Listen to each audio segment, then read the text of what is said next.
UGRO stock analysis and price predictions for Monday is urban-gro stock buy. I've been breaking all this down in this brief short 1-minute video.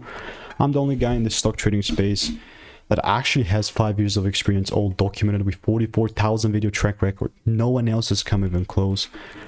With UGRO, it's just a bearish market, right? I'm not even saying this in a bad way or anything. My most recent prediction was correct. I've just marked down the most recent lows. And because we're still in a bearish market, do you know what's the likelihood that the price keeps going down? Well, quite high.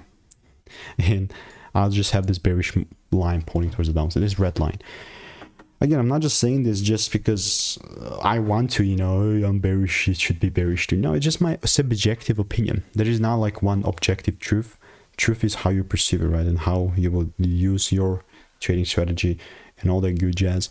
I'll still stick to my edge though, you know, that's something that I've tested for 44,000 videos and refined over 5 years.